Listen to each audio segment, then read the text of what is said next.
আসসালামু আলাইকুম। তো কেমন আছো তোমরা? আশা করি আল্লাহর রহমতে তোমরা অনেক ভালো আছো অ্যান্ড তোমাদের দোয়ায় আল্লাহর রহমতে আমি অনেক ভালো আছি। তো আজকে রাফি আমি শুধু তোমার পার্ট 19 নিয়ে এসেছি। অনেক অপমান হয়েছি তোমার জন্য, এবার তোমার পালা। যেমন ভাবনা তেমন কাজ। নীলিমা রাফির ঘরে গেল। রাফি বলল তুমি আমার ঘরে। নীলিমা বলল কেন আসতে পারি না? রাফি বলল পারো, তবে আমার পছন্দ না। যাই হোক কিছু বলবে? নীলিমা বলল রাফি বলল কি? নীলিমা বলল তুমি আমাকে এখানে কেন নিয়ে এসেছো? রাফি বলল আসার আগেই বলে এনেছি। তখন নীলিমা বলল আবার বলো না প্লিজ। রাফি বলল মেঘলাকে কষ্ট দেওয়ার জন্য। নীলিমা বলল কিন্তু তুমি ওকে কষ্ট কেন দিতে চাও? রাফি বলল বলতে বাধ্য নই। নীলিমা মনে মনে বলল না বললে কি হবে, আমি জানি মেঘলা নীরবের সাথে মিশে, তাই তোমার হিংসা হয়। আমি আজ সেই হিংসার আগুনে ঘি ঢালতে এসেছি। আমি তোমাকে কিছুতেই মেঘলার হতে দিব না রাফি। একদিন মেঘলার ফোন রিসিভ করছিলাম, তার জন্য তুমি আমাকে অনেক অপমান করছিলা অ্যান্ড থাপ্পড়ও মারছিলা। আমি সেসব ভুলিনি, এর শোধ আমি তুলবো। জানি তোমরা দুজন দুজনকে অনেক ভালোবাসো, কিন্তু এই ভালোবাসা আমি টিকতে দিব না। তখন রাফি বলল আর কিছু বলার না থাকলে যেতে পারো। নীলিমা বলল তোমার কি মনে হচ্ছে না তুমি মেঘলার সাথে যেমন আচরণ করছো তাতে মেঘলা তোমার কাছ থেকে দূরে সরে যাচ্ছে? তখন রাফি বলল পাগলের মতো কথা বন্ধ করো। মেঘলা আমাকে নিজের চেয়েও বেশি ভালোবাসে। ওকে আমি মারতে মারতে মেরে ফেললেও আমাকে ছেড়ে যাবে না, সেই বিশ্বাস আমার আছে। মেঘলা আমাকে ছেড়ে যাওয়ার আগে নিজেকে শেষ করে দিতে পারে, কিন্তু আমাকে ছেড়ে যাওয়ার কথা একবারও ভাবতে পারে না। আর তুমি নিজেই তো সেটার প্রমাণ। তুমি যখন বলছিলে আমি ওকে ভালোবাসি না, তোমাকে ভালোবাসি, তখন নিজেকে শেষ করে দিতে চেয়েছিল। তারপর এসব কি করে বলছো? নীলিমা বলল ও হয়তো তোমাকে ভালোবাসতো, কিন্তু এখন ভালোবাসে না। রাফি বলল অবশ্যই বাসে, সারা জীবন বাসবে। তখন নীলিমা বলল ভুল ভাবছো তুমি, মেঘলা তোমাকে এখন আর ভালোবাসে না রাফি। এখন যেটা আছে সেটা শুধু ভয়, ভালোবাসা না। রাফি বলল পাগল হয়ে গিয়েছো তুমি, আমার আর মেঘলার সম্পর্কের ব্যাপারে তোমার কোনো ধারণাই নেই। নীলিমা বলল তাহলে হয়ে যাক চ্যালেঞ্জ। রাফি বলল কিসের চ্যালেঞ্জ? নীলিমা বলল আজ তুমি মেঘলাকে নীরবের কাছে যেতে মানা করবা, মানে ওকে বাসায় থাকতে, বাসা থেকে বের হতে নিষেধ করবে। তবে জোর করে বা ভয় দেখিয়ে নয়, হাসতে হাসতে বলবে যদি মেঘলা তোমার কথা শুনে যদি না যায়, তাহলে বুঝবো মেঘলা তোমাকে সত্যিই ভালোবাসে। রাফি বলল এ আর এমন কি গ্যারান্টি দিয়ে বলতে পারি মেঘলা আমার কথার বাইরে এক পাও কোথাও রাখবে না? তখন নীলিমা বলল ঠিক আছে দেখা যাক, ওর কাছে কে বেশি গুরুত্বপূর্ণ, তুমি নাকি নীরব? তুমি ডাকো মেঘলাকে, আমি যাই। রাফি বলল তুমি থাকো, তোমার সামনে বলছি। নীলিমা বলল বলো বলো। মেঘলা যেমন নরম মনের মানুষ, ও না গিয়ে থাকতেই পারবে না। ও না গেলে একজন অসুস্থ মানুষ না খেয়ে থাকবে, সেটা কিছুতেই মানতে পারবে না। আজ তুমি হারবে রাফি। কথাগুলো নীলিমা মনে মনে বলছিল। তখন রাফি মেঘলাকে ডাকলো, বলল মেঘলা শুনে যা তো। মেঘলা বলল আসছি। মেঘলা রুমে এসে বলল বল। রাফি বলল আজ স্কুলে যাস না কেমন? আমার কাছেই থাক, কখন কি দরকার হয়। তখন মেঘলা বলল যাবো না। তারপর রাফি বলল মনে থাকবে? মেঘলা বলল রাফি বলল কোথাও যাস না কিন্তু। মেঘলা বলল আচ্ছা বলে চলে গেল। তখন মেঘলা ভাবছে ভাইয়া তো বলল ওর কাছে থাকতে, কিন্তু নীরবের জন্য যে রান্না করলাম ওর কাছে তো কেউ নেই। আমি ওকে বলে দিয়েছিলাম আমি সকালের খাবার নিয়ে যাব, ও তো নিশ্চয়ই অপেক্ষায় থাকবে। আমি খাবার না নিয়ে গেলে হয়তো খাওয়াটাও হবে না। আমার অসুস্থতার সময় ও আমার পাশে ছিল, আমার কত সেবা করছে। আমার যাওয়া উচিত, আবার ব্যথাটাও তো আমার জন্যই পেল। আচ্ছা নাস্তা খাওয়ার পর তো ভাইয়া বিশ্রাম নেবে, তখন গেলে কেমন হয়? ভাইয়া তো স্কুলে যেতে বারণ করছে, কারণ স্কুলে অনেক সময় থাকতে হবে, কিন্তু এখানে তো শুধু যাব আর আসবো, দেরি হবে না। ততক্ষণে ভাইয়া নিশ্চয়ই কোনো অসুবিধা হবে না, বাসায় তো সবাই আছে।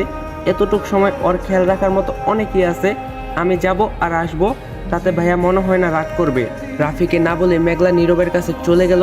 নীলিমা মেঘলার পিছন পিছন গেল।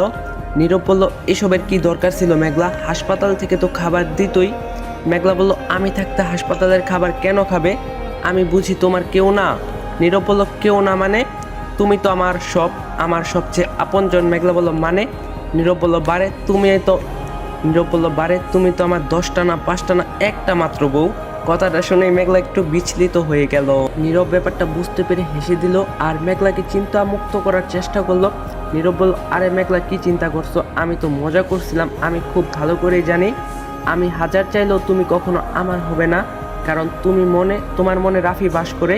তাই আমার সেখানে কোনো জায়গা নেই, আর আমি সেখানে ঢুকতেও চাই না। তোমাকে আমার ভালো লাগে এটা সত্যি, কিন্তু তোমার বিরুদ্ধে গিয়ে কখনো কোনো দাবি করব না। তুমি আমার খুব ভালো একজন বন্ধু, এর বেশি কিছু না, ঠিক আছে? এবার একটু হাসো প্লিজ। মেঘলা বলল, এমন মজা কেউ করে? আমি তো ভয় পেয়ে গিয়েছিলাম। নীরব বলল, থাক থাক, ভয় পেতে হবে না। মেঘলা বলল, তুমি তাড়াতাড়ি খেয়ে নাও, আমাকে যেতে হবে, ভাইয়া অসুস্থ জানোই তো। নীরব বলল, আচ্ছা তুমি রেখে যাও, আমি খেয়ে নিব। মেঘলা বলল, রেখে যেতে হবে কেন, এখনই খেয়ে নাও না। নীরব বলল, আমি মানে আসলে আমার হাতে তো ব্যান্ডেজ, আমি কি করে খাবো?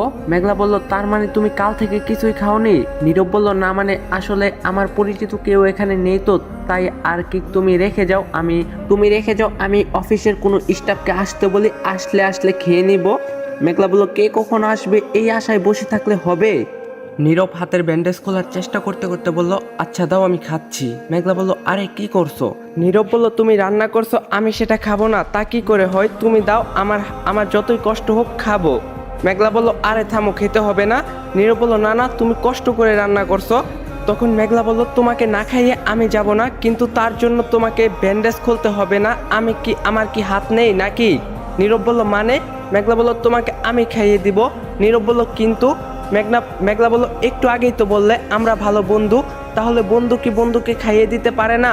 নীরব বলল, অবশ্যই পারে। মেঘলা বলল, এখন আর কথা না বাড়িয়ে খেয়ে নাও তাড়াতাড়ি। মেঘলা নিজের হাতে নীরবকে খাইয়ে দিল। ততক্ষণে নীলিমা তা প্রেমবন্দি করতে ভুলেনি। মেঘলা বাসায় ফেরার আগেই নীলিমা বাসায় চলে গেল। তখন নীলিমা বলল, আসতে পারি?